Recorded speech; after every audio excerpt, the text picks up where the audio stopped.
Hello friends, Electronics here, and today we're gonna be playing Alarak as the Towers of Doom. So let's have a quick look at our team compositions. It's gonna be Alarak, the Haka, Tychus, Hammer, and Zagara versus Nova, Stroll, Esmaden, Chen, and Gul'dan. So, Alarak, I haven't actually played him in quite some time.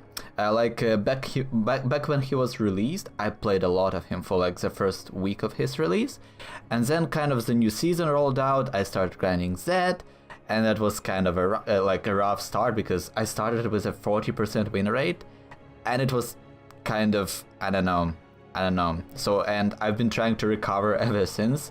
So I came back to Alarak, and it's actually been a pretty good time, and I was very surprised because I thought that, yeah, like people would adapt to him and know that his range, his damage output and everything, but that's not the case at all.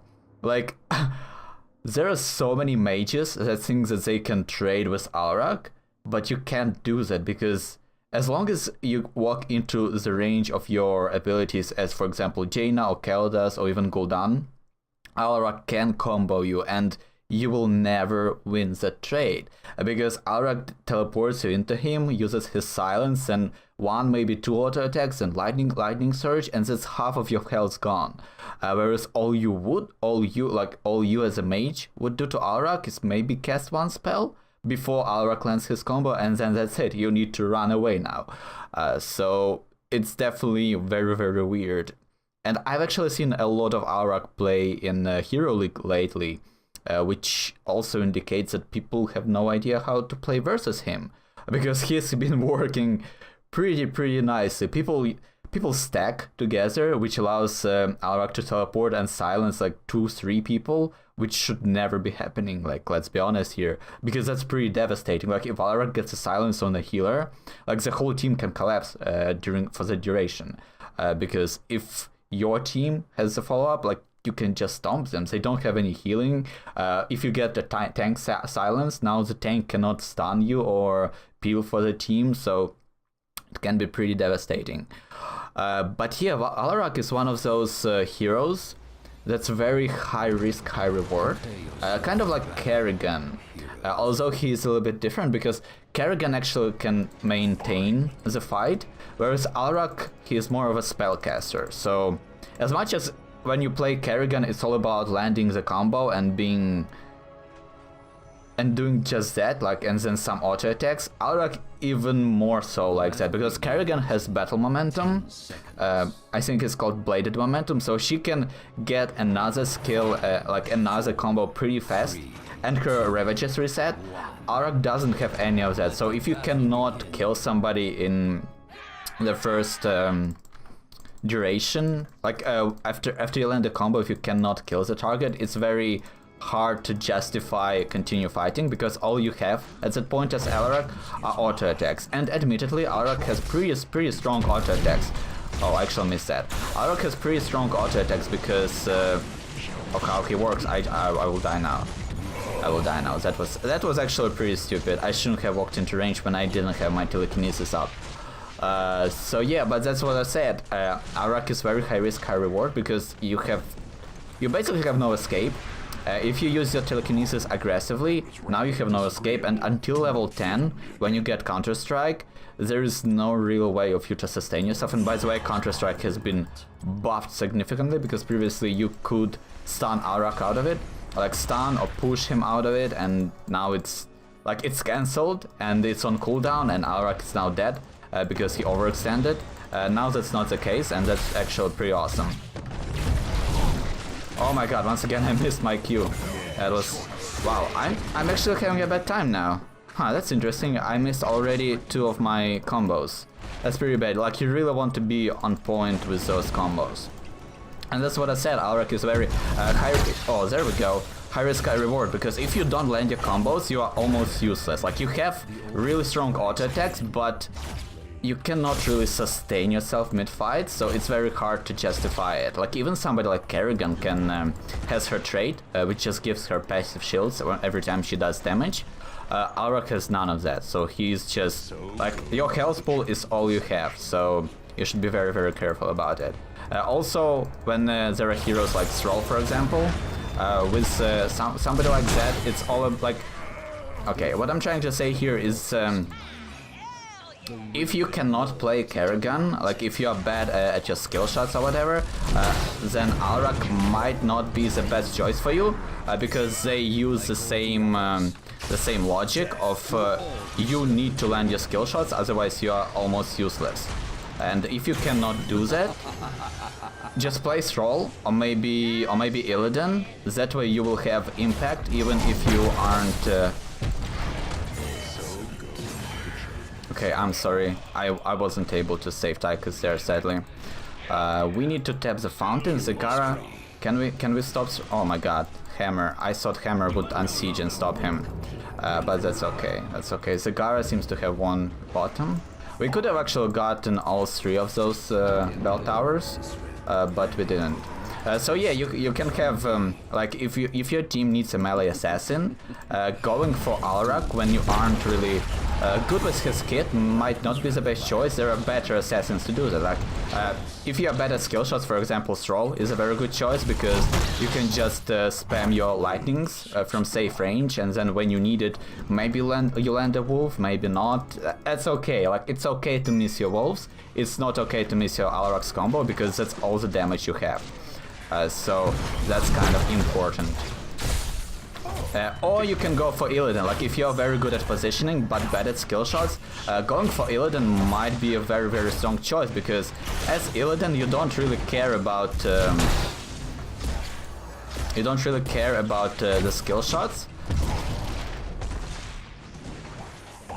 Or what you need to be doing as Illidan is having really, really strong positioning. And if you can do that,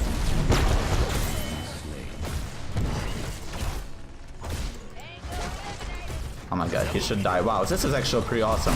Like, look at that. Like, they just are fighting next to Alarak for no reason, and I'm able so easily to just combo them, and my team just follows up and they all die because they are silenced and they cannot run away. Chen cannot use his trait. Nova, Thrall, like... Oh, it's so cool. It's so cool. Oh my god, that was my bad. My bad, Tychus. I thought I would land my telekinesis here. Run away, run away, run away. Okay. Let's just dash out. No reason to stay there. We'll have fountain in 5 seconds.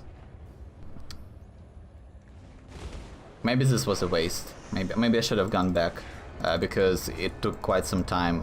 But that's okay, Oh, there is Nova there?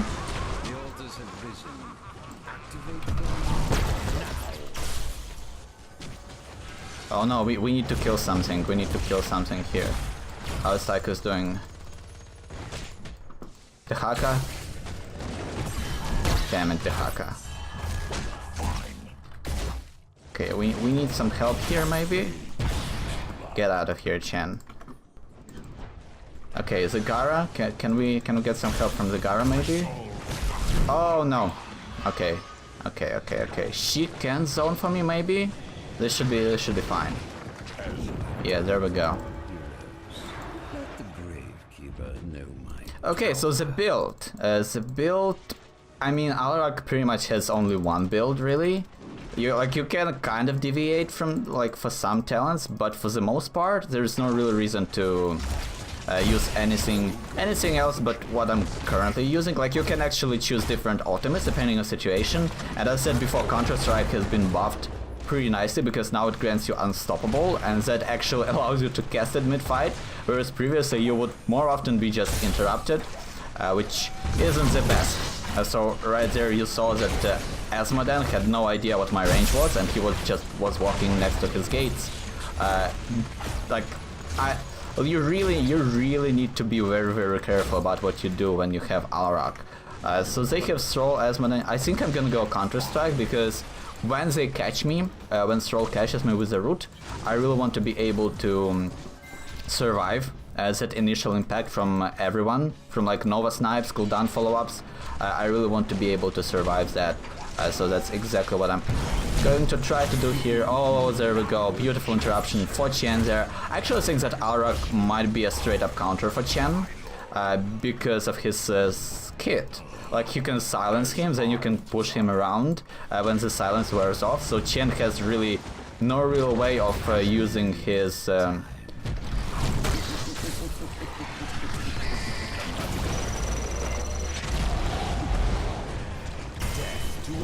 Oh my god, look at... No, don't kill me! Oh my god, Gul'dan. Gul'dan, he almost killed me with the Ring of Destruction there. But as you saw, their Counter-Strike allowed us to bring Stroll to a point where he was killed by our teammates, and we survived the snipes and Gul'dan damage. It was actually kind of lucky that Nova didn't kill us there after the whole fight occurred, but same time, it was pretty awesome. It was pretty damn awesome. So you have your applied force for extra push distance. It really allows you to catch people, to control the positioning of your enemies, whereas without that extra range and like 10% distance isn't really, like 10% damage isn't really worth picking over the push distance, because the push distance is what allows you to... Oh my god, poor Tychus. That was my bad, by the way. The push distance allows you to position your enemies better, like you basically control their positioning, whereas 10% damage, I mean, that's not really something that will impact you that much, especially since you have like 100% damage boost. So by the way, let's actually talk about what Alarak has as his trait. This is something we've never seen on other heroes, but basically how Alarak works is his trait is the opposite of you know, lots of heroes have those talents that amplify damage to non-heroic units or to minions, to mercenaries. So Alarak has the opposite, and his trait amplifies his damage to heroes by 100% by default. And then you have this bar here. It says like that. That's because using your talents actually allows you to reduce. Oh my god. Okay, Stroll actually was able to escape that. Some of your talents allow you to decrease your trait bonus to give you some utility, which is pretty, like, that's a very cool concept, and I really think that's why Alarak was so interesting to play in the first place for me, is because his design was so unique. Whereas usually you have oh no. Usually you have traits, usually you have talents that amplify your damage output, or allow you to just have a little bit slows, a little bit of range, a little bit of duration for crowd controls just by default. And with Alarak you sacrifice your damage output for those things, and that's pretty awesome. Like, you sacrifice your damage output for utility, and that's very cool concept in my opinion. Oh no, I missed. Oh, I really saw. Maybe I would have gotten hit by something, and that way we can kill. Like, maybe the Rain of Destruction would have hit me there, and I would have been able to kill Stroll there. But that's okay. You can actually spam Counter-Strike whenever you want, because it has such a short cooldown that it doesn't even. Oh wow, good job, team. Zagara killed him just in time. I believe I missed my telekinesis there, but worked fine. I mean, we probably should have just let them kill the fort here. Oh, Nova is wasting her ultimates to do that. We probably should have let them kill the fort, because that would allow us to capture it a little bit faster next time, and that's helpful. So level 16, we're gonna go for some sustain, because we don't have a healer, so it might help us out. Oh my god, Esmadan, what are you doing? So yeah, then at level 4 we went for double cross. It's actually pretty fun to use, because look at this. We have those spikes on the sides, and we get more range on our Discord strike, and that's actually very important for Alarak. Oh no, I missed. Damn it. Because I was getting hit by the fort, so I would get the proc no matter what, but I missed the actual skill shot, as the Madan was actually able to dodge it like Oh, that was actually pretty rough there. Oh, that's a real Nova? Oh my god, that's so weird. Why was she so aggressive?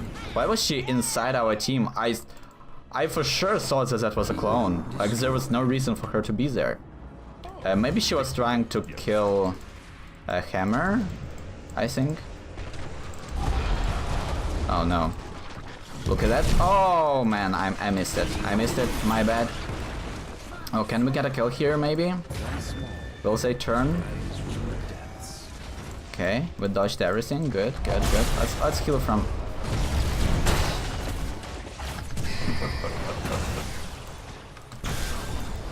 Oh no, Hammer, can you like, if he walks into her range, she will be able to kill him. That's so funny. It's always so funny to see this like ambush and the siege hover mode interaction. I don't know. It's there is something ridiculous about a tank moving in stealth like that. But yeah, and then at level 7, Chaos Reigns, just a little bit more damage output. Oh my god, I didn't pay attention to that. Oh my god, I could have avoided all of that. I hit my counter-strike and everything, but I was talking about my talent choices instead of paying attention to the games there. Oh, that was rough. I should have killed her. I should have killed her. So yeah, we went for Chaos Reigns for just a little bit of damage amplification.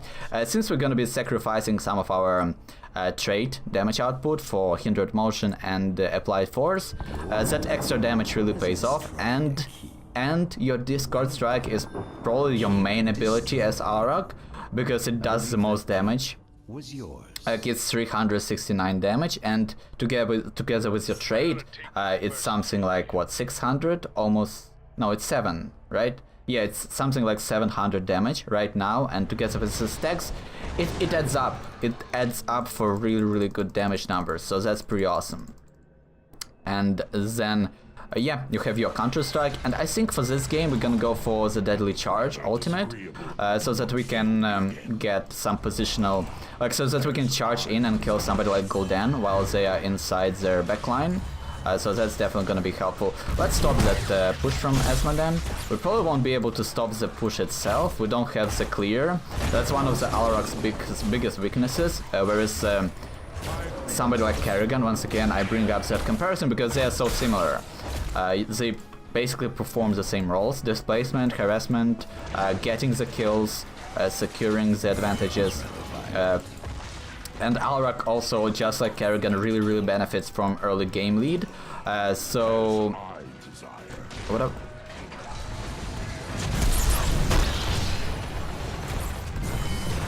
Well, that was cool enough.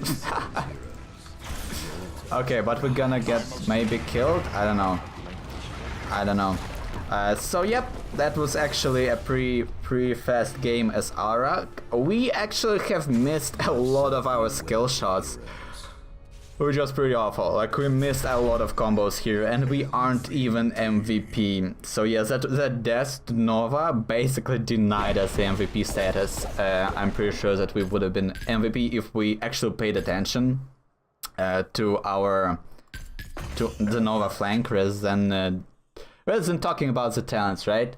So that happened there. Like, there is no way she should have killed me there. Like, if Nova tries to kill you like that as Alarak, that's like a free kill for you, because of your kit. You can just dash her in, get a silence. Now she's at half health, and you just kill her with your auto attacks, and then maybe lightning surge her, maybe use heroic to prevent her burst.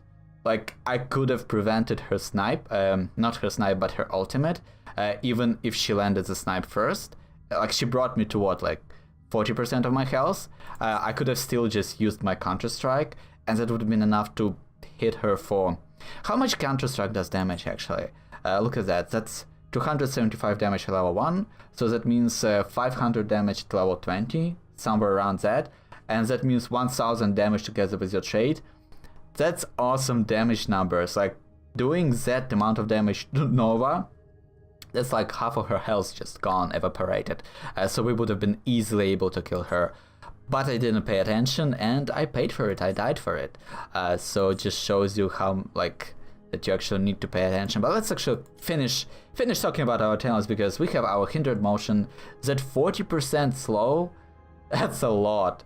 You can go, I believe, pure malice here, or maybe some other talents for maybe damage output.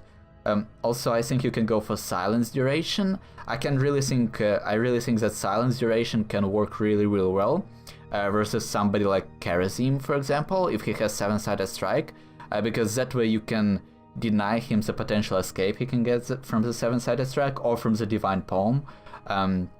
So yeah, heroes like that require like snap reaction, like Uther, Karazim, you can really use that extra silence duration on them. But Hindered Motion is actually just overall a great choice, because it allows your team to react even if they don't react immediately.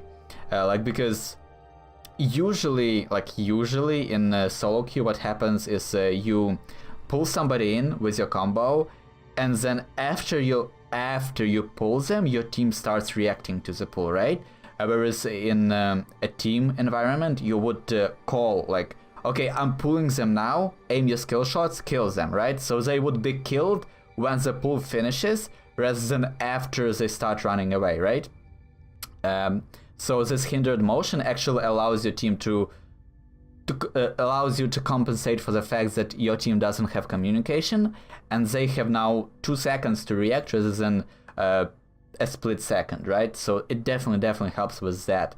And the sustaining power went for this one because we didn't have a healer, and that 30% healing is not really that much. You can go for negatively charged here, but negatively charged is very situational, because what you need to do to make it work is you want to land it.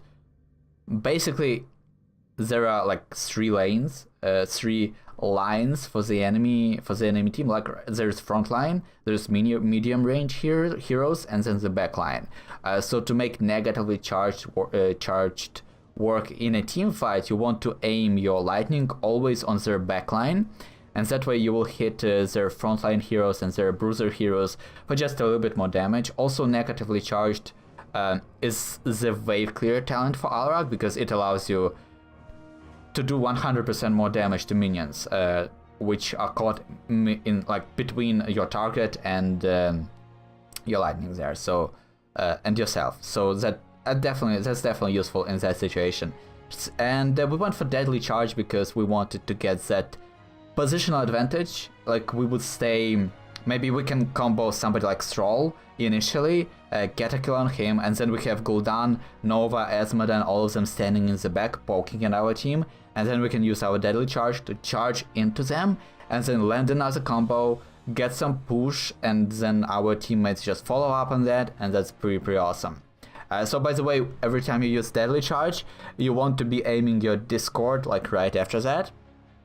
That's kind of how it works, because usually your combo is you push somebody into your queue, but when you use Deadly Charge, you don't want to push them, because that's kind of the best way to miss, because you don't really know where you will be positioned, because sometimes enemies are clumped up or there is some terrain, so you can be just pushed by the game a little bit to the side to make sure that you have somewhere to stand at, right? So you don't necessarily have always control over your positioning with Deadly Charge, so it's better to just aim your Q without aiming your telekinesis, and then after you silence them, then you push them into your team, and then you get a kill. So I think that that's kind of a better usage for it. And as you saw, Counter-Strike can be used very interesting. Like it has very interesting usages, because you're basically invulnerable for the duration. It says protected and unstoppable, but the only reason it says that is because it allows the enemies to target you, whereas with the invulnerable status, nothing would have targeted you, so you wouldn't be able to proc it, right? So it has to be protected and unstoppable, but for all intents and purposes, you are there's nothing that can hurt you for that 1 second, and it can be really helpful in certain scenarios. Didn't really demonstrate it in this game, but overall it's a very useful, it's a very good talent now with that Unstoppable addition.